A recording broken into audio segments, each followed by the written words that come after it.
Não a nós, Senhor, não a nós, mas ao Teu nome da glória. Por amor da Tua benignidade e da Tua verdade. Porque diriam as nações: onde está o Teu Deus? Mas o nosso Deus está nos céus e faz tudo que lhe apraz. Porque dele, por ele e para ele são todas as coisas. Glória, pois, a ele eternamente. Eu cumprimento a igreja com a paz do Senhor. Eu quero, nesta noite, com a graça de Deus, dizer de que estou feliz pela oportunidade que o Senhor nos concede de estarmos aqui nesta noite, na sua casa, conhecendo mais uma parte do povo de Deus. Estou feliz nesta noite por participar do primeiro ano de aniversário desta igreja, e para nós é uma honra poder estar aqui para juntos nos congratularmos. Desde já quero parabenizar a amada igreja por este ano que Deus tem lhes dado, e tenho certeza de que tem sido um ano de muitas lutas, mas maior é o que esteve convosco do que o que estava com eles, tentando impedir a vossa vitória. Deus vos abençoe nesta noite. Quero também agradecer ao pastor da igreja pela oportunidade concedida. Estou feliz também por estar aqui, o presbítero Mário, o evangelista Valcimar, meu primeiro dirigente, o presbítero Mário, meu segundo dirigente. Só tive 2 dirigentes aqui em Manaus. Aqui estão os 2 servos do Senhor que me ensinaram aquilo que eu precisava aprender para servir ao Senhor com toda alegria e humildade no nosso coração. Quero agradecer aqui aos pastores, presbíteros, dirigentes, obreiros da Santa Seara do Senhor, os obreiros presentes. Estamos felizes porque é o Senhor quem fez isto, e é coisa agradável para se bendizer ao seu nome. Glória seja dada ao nome do Senhor. Lamentações de Jeremias. Este é o tema escolhido pela amada igreja. Tema muito profundo.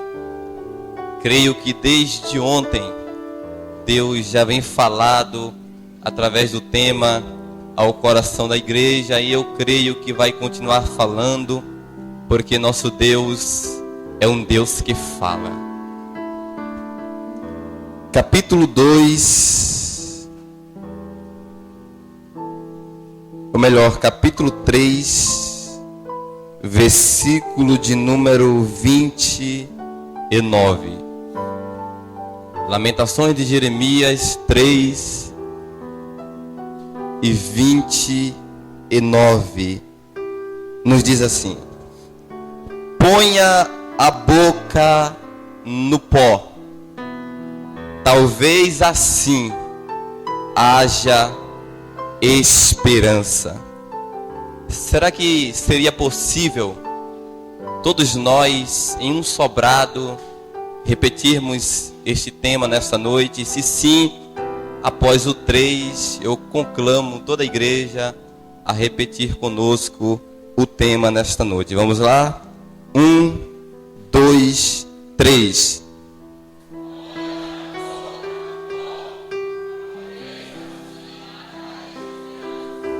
Amém. Que Deus em Cristo Jesus aplique esse texto sagrado em cada um dos nossos corações nesta noite.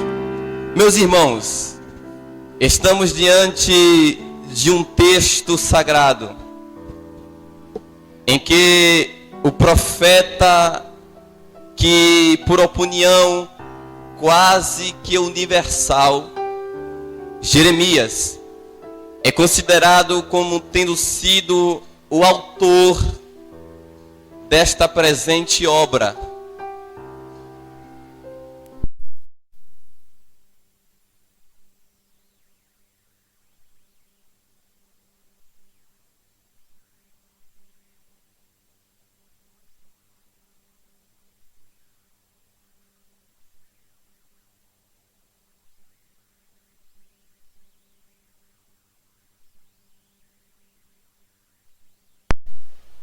Ok, som. Ok. Estamos diante de um livro aonde o cenário histórico aonde ele se desenvolve não é, podemos assim dizer, um dos melhores em que já viveu ou que já vivera a nação de Israel. Todos nós sabemos que nesta época em que as lamentações foram escritas exatamente porque o povo de Deus estava enclausurado nas mãos do seu inimigo. Estava distante da sua pátria, da sua terra natal, da sua cidade, aonde nascera. O cativeiro estava sendo marcante na vida do povo de Deus. E Jeremias, ele escrevendo esse texto, mas não só o texto presente, nem o livro presente, mas também o próprio livro do profeta Jeremias, aonde lá no capítulo de número 29, o profeta dedica aquele capítulo como sendo uma carta escrita aos exilados em Babilônia. E nós, diante desse texto, quando nós começamos a analisar as palavras do profeta, começamos a entender o motivo pelo qual o profeta chamou, convidou, exortou ao povo para que pusesse a sua boca no pó. E dizia a ele: talvez assim, desta forma, pondo a nossa boca no pó, haja esperança para nós. Quando nós analisamos o livro do profeta Jeremias, começamos a entender que Jeremias, ele conhecia o motivo e a razão pela qual o povo estava exilado em Babilônia. É por isso que no capítulo 1, versículo 8, do mesmo livro de Lamentações, o profeta, ele diz: Jerusalém pecou. Ele conhecia, ele sabia que o motivo daquele transtorno, daquele sofrimento, daquela tribulação vivida e passada, era resultado do pecado que a nação havia cometido contra o Senhor. E o próprio profeta ainda declara, no capítulo de número 2, versículo de número 17, que Israel, por ter pecado, Deus se encarregou de levantar contra Israel o inimigo que fosse maior do que eles, para que levasse o povo cativo. E se os irmãos lerem o capítulo 2, Jeremias começa em uma forma poética a narrar o sofrimento que o povo estava passando.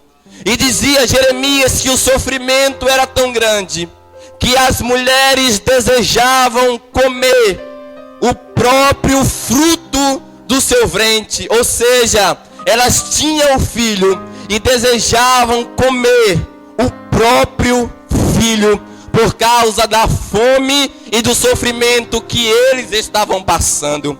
Mas diante de todas essas consequências que o pecado gerou, Jeremias, ele diz ao povo: ponham a sua boca no pó, porque deste modelo, desta forma, talvez haja esperança.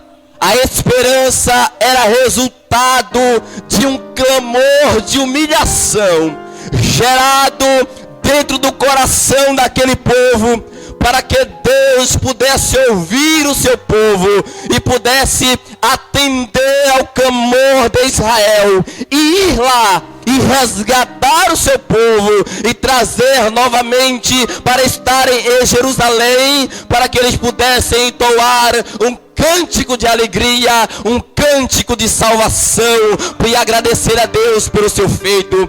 Mas, irmãos, Jeremias era conhecedor de que Deus era um Deus que estava em Jerusalém, mas que também estava lá entre os exilados.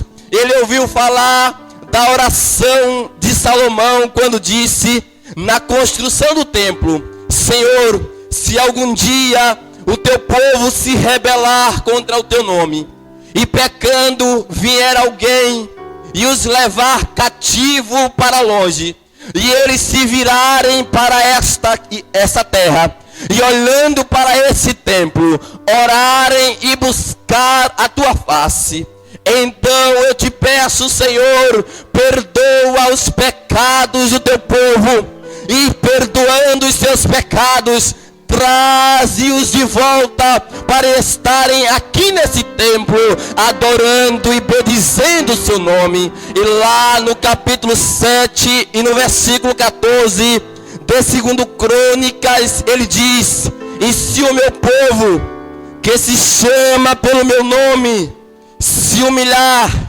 e orar e buscar a minha face e se converter dos seus maus caminhos, então eu os ouvirei dos céus, perdoarei os seus pecados e sararei a sua terra.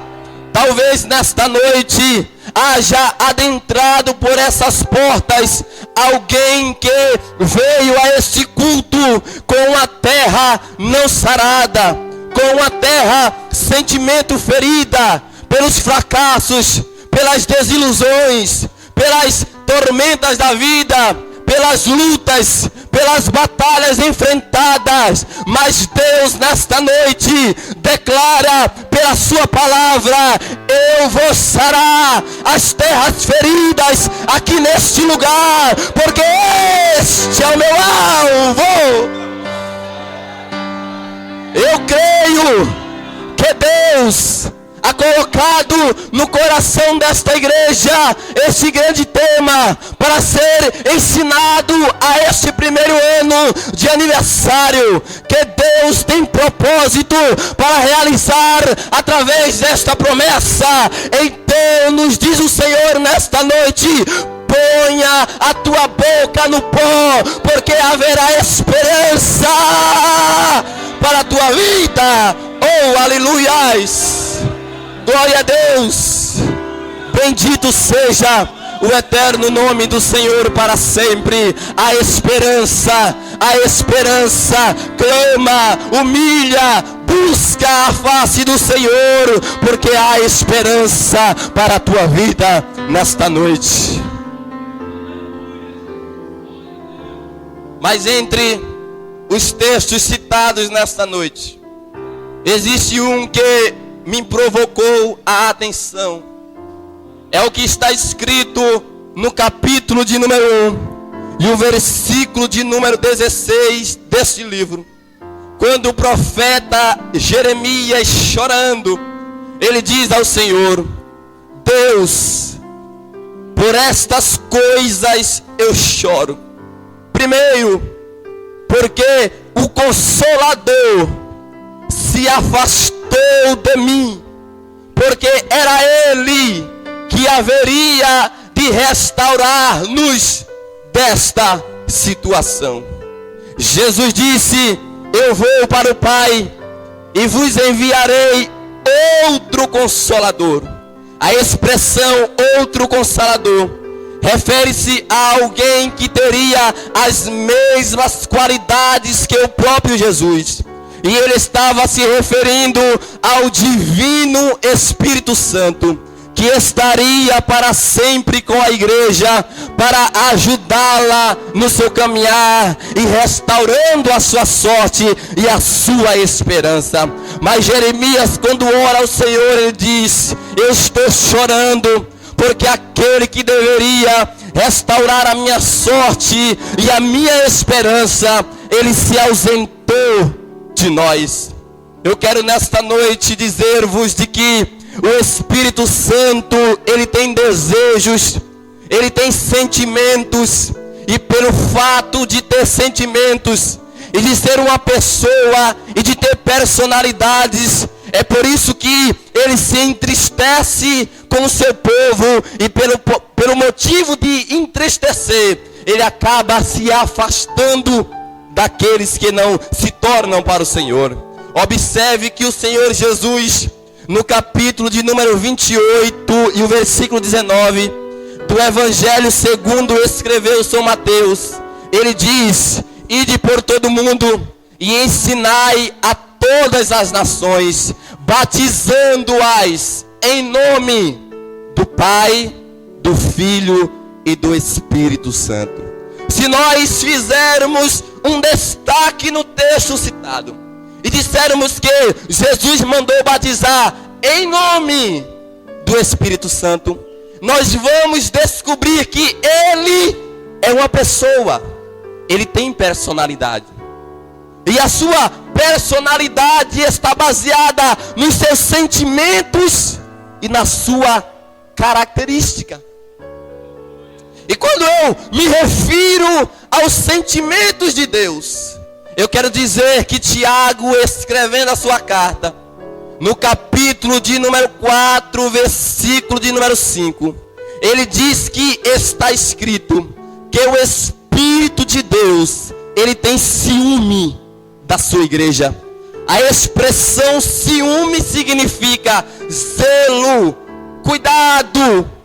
E quando nós observamos a expressão utilizada por Tiago, quando ele diz que o Espírito tem zelo por nós, e nós observamos o versículo anterior, que é o versículo 4, ele diz: adúlteros e adúlteras, não sabeis que a amizade do mundo constitui-se inimizade contra Deus?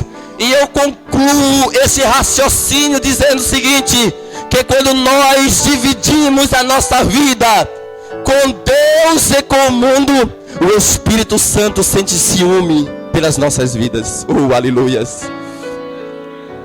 E quando ele sente ciúmes pelas nossas vidas, ele entristece pelas nossas atitudes. Efésios 4:30 diz assim: e não entristeçais o Espírito de Deus. A tristeza do Espírito é resultado exatamente porque ele sente ciúme por nós, e nós não nos rendemos a ele. E quando nós geramos ciúme nele, e o ciúme gera a tristeza dele, e quando nós não atendemos a ele, acontece que Paulo, escrevendo aos Tessalonicenses, ele diz: e não extingais o Espírito de Deus. A expressão não extinguais significa não apagueis, não impeça-o de operar na tua vida e no meio da igreja. E quando nós juntamos esse raciocínio nesta noite, e juntamos com este tema escolhido pela igreja, nós podemos dizer que se não há esperança, se não existe solução para determinados problemas existenciais na vida da igreja, é porque o Espírito Santo sentiu ciúme, entristeceu-se e afastou-se da tua vida, porque você não correspondeu aos sentimentos do Espírito. Oh, aleluias. Mas nesta noite, eu conclamo a esta igreja, em um nome de Jesus Cristo, nosso Senhor, que se adentrou alguém por essas portas, cabisbaixos, calado, sem liberdade para adorar, com a vida espiritual fracassada. Você veio, mas disse assim: eu vou, mas não gostaria de estar lá. Eu preferi estar em casa, assistindo alguma coisa, dormindo, fazendo alguma coisa diferente. Eu só vou lá porque o pastor me convidou. Se o teu caso é esse nesta noite, eu quero te dizer, é porque o Espírito Santo está entristecido com determinadas atitudes que você tem tomado. Mas nesta noite, oh aleluias, o Espírito de Deus quer operar. Oh aleluias. A tristeza vai sair, a alegria da salvação vai entrar. E você vai dizer: eu estou alegre, porque coloquei a minha boca no pó. O Senhor atendeu a minha oração. O Espírito entrou na minha vida, e eu tenho alegria para adorar e servir ao Senhor. Oh, aleluias. Bendito seja o nome do Senhor para sempre. Dentro dos sentimentos do Espírito existem as suas qualificações. E vou concluir. Quando nós extinguimos o Espírito, ele deixa de operar no meio da igreja. Mas se você observar comigo, o Espírito Santo, ele possui características. Quais são? Primeiro, se você abrir a sua Bíblia em Atos dos Apóstolos, no capítulo de número 13, versículos 1 e 2, você vai perceber que na igreja que estava em Antioquia, havia profetas, doutores e mestres. A saber, e ele dá a lista dos homens de Deus que ali estava. E disse, orando eles, disse o Espírito Santo: apartai para mim a Paulo e a Barnabé. Quando o Espírito Santo faz isso, eu percebo que ele escolhe pessoas para a sua obra. Eu não preciso dizer a você nesta noite de que você é resultado de uma escolha do Espírito Santo. Você veio a este culto nesta noite porque o Espírito Santo tocou na tua alma e disse: é você que eu quero lá nesta noite para ouvir a minha voz. Você é resultado de uma escolha do Espírito. Você não está aqui porque um homem te escolheu. Você não está aqui porque você gostaria de estar. Você não está aqui porque o pastor te nomeou, não. Você é resultado de uma escolha do próprio Espírito Santo. Ele disse: eu quero você, eu escolhi você. É você que eu quero para louvar e exaltar o meu nome por toda a eternidade. Foi a você que o Espírito Santo escolheu. Em Romanos 8, 27, a Bíblia diz que o mesmo Espírito que escolhe, ele também tem intenção. E quando eu falo da intenção do Espírito, eu me lembro de que existem pessoas que estão em nossas igrejas, até mesmo são líderes, obreiros, homens e mulheres, jovens, crianças, que estão dentro dos nossos templos, mas que não tem nenhum tipo de intenção com Deus. A sua vida é uma vida vazia, distanciada dos propósitos de Deus através do Espírito Santo. Mas Paulo, quando escreve aos Romanos, lá em 8:27, ele diz que esse Espírito, ele tem intenção. Ou seja, quando ele escolheu você, ele tinha um propósito para a tua vida. E o Jó, ele disse que os propósitos de Deus, os pensamentos de Deus, eles não podem ser frustrados, não podem ser impedidos, não podem ser interrompidos. Ou seja, aquilo que o Espírito intencionou para a tua vida, quando te escolheu, vai se cumprir na tua vida porque Ele, escolhendo a tua alma, selecionou você e disse: é você que eu quero, eu tenho intenção para a tua alma e vou fazer, porque operando Ele, quem impedirá?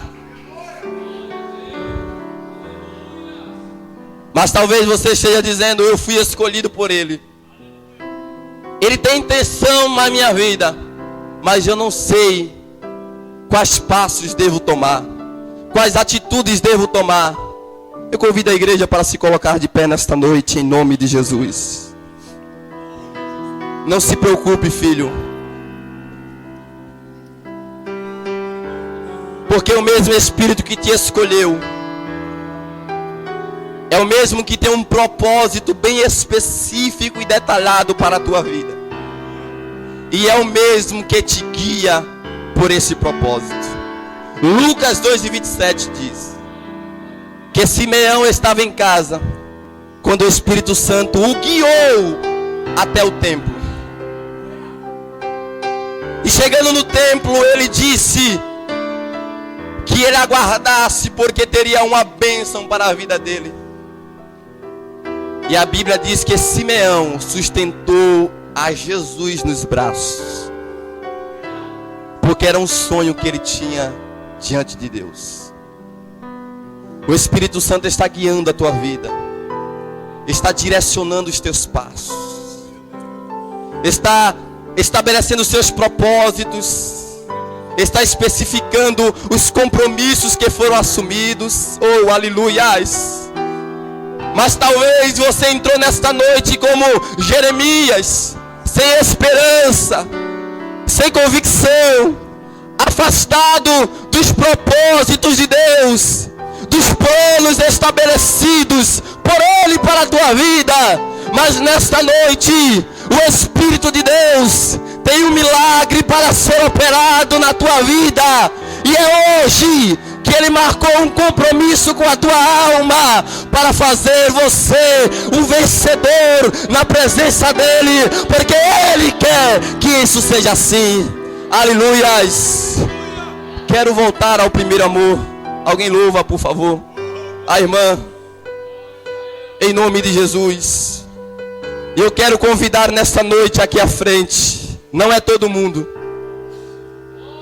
O primeiro tipo de pessoa que eu quero convidar aqui à frente é aquela pessoa que entrou por essas portas nesta noite, mas ainda não teve um encontro pessoal com Jesus. Onde está esta vida?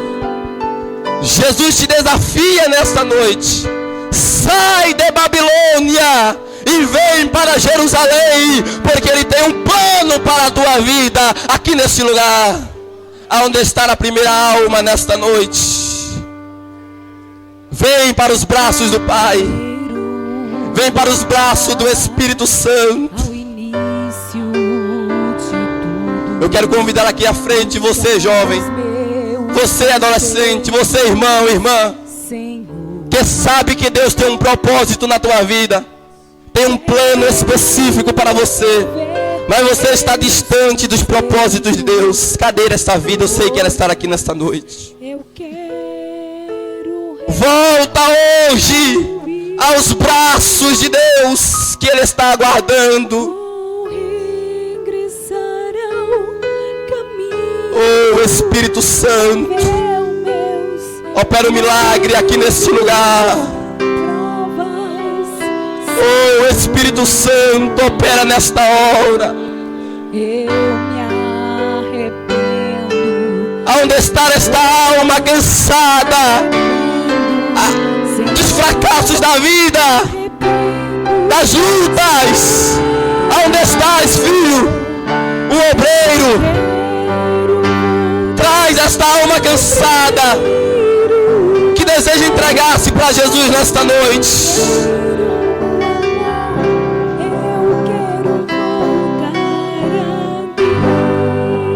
Quero voltar. O Senhor nos convida nesta noite ao recomeço, ao início de tudo, ao primeiro amor. Jerusalém estava distante, precisava retornar ao primeiro amor. E Jeremias disse: põe a tua boca no pó, porque haverá esperança se tomares esta atitude. Oh, aleluias! Os meus conceitos, Senhor. Espírito Santo, Quero rever meus Tu estás aqui nesta noite. valores. Eu quero Opera, Senhor, o milagre na vida da Tua igreja. Vai renovando a alma, o coração. Oh, Espírito de Deus, renova a Tua igreja nesta hora. Faze-nos, Senhor, regressar ao princípio da nossa fé. Derrama, Senhor, poder dos céus sobre os jovens, sobre as crianças, sobre as senhoras, os senhores, os obreiros, sobre o ministério desta igreja, sobre pastores. Uma unção tamanha para fazer a diferença nesta vizinhança, nesse bairro, nessa cidade. São Gabriel da Cachoeira vai conhecer o poder de Deus através da igreja do Senhor aqui na terra.